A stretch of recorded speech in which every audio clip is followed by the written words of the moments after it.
जिक्र किया तो हमारे साथ अमजद मलिक साहब मौजूद हैं जो कि कानून के हवाले से खासी जो है वो अपना इल्म रखते हैं। अपना मलिक साहब ये बताइएगा कि आइन के आर्टिकल 6 के तहत जो है वो साबिक सदर मुशर्रफ के खिलाफ कार्रवाई जो है वो वफाकी हुकूमत कर सकती है। तो जी बिल्कुल जी ये बताइएगा कि वफाकी हुकूमत अब कार्रवाई क्यों नहीं कर रही, जबकि मसाक जमहूरियत में जो है वो ये मेरे ख्याल में आपने ये सवाल राना साहब से भी पूछा है, तो ये पंजाब हुकूमत का तो मसला नहीं है। उनके खिलाफ आर्टिकल 6 के खिलाफ कार्रवाई जो है वो फेडरल गवर्नमेंट डेजिग्नेटेड अफसर के ज़रिए ही इस्तखासा दायर कर सकती है। और मेरे ख्याल में 3 नवंबर के इक़दाम को कालादम करार देने के बाद एक सीधा रास्ता था कि उसके खिलाफ इस्तखासा दायर होता।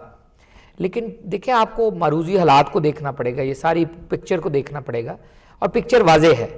कि 3 नवंबर के इक़दाम के बाद ये जब नया मैंडेट आया, मैंडेट बड़ा क्लियर था कि 2 जमातें आएंगी और आके अवाम की ट्रांसलेट करेंगी उनकी एस्पिरेशंस, पार्लियामेंट को सॉवरन करेंगी, मिलिट्री इंटरवेंशन और उसका ख़ात्मा करेंगी, और जो अमेरिकन इंटरवेंशन है उसको ड्रोन अटैक्स, ये मिसाइल अटैक्स को रोकेंगी, और इकोनॉमिक एम्पावरमेंट आएगी। बिल्कुल मैं सब बात करते हैं, आपकी बात से पूछना चाहूँगा कि वो एक जज्बा आपने देखा कि हज़ारों की तादाद में, लाखों की तादाद में वकला आए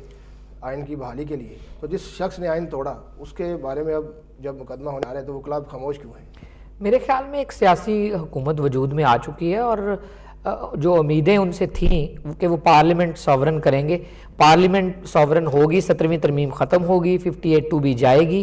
तो पार्लियामेंट अगर सॉवरन, पॉलिटिकल स्टेबिलिटी जो है वही फिर बाद में इकोनॉमिक स्टेबिलिटी लेके आएगी। वो ऐसा हो नहीं सका, और मेरे ख्याल में अगर जरदारी साहब ने अपने कंधे बड़े ना किए अभी भी, तो मेरे ख्याल में इसी तरह सिस्टम चलता रहेगा, और मियां नवाज शरीफ साहब को फिर कोई ना कोई एक फैसला करना पड़ेगा, क्योंकि जिस तेज़ी से हालात बदल रहे हैं और जैसी रिजेंटमेंट हम आजकल पढ़ रहे हैं और सुन रहे हैं, ब्लैक वाटर की एक्टिविटी,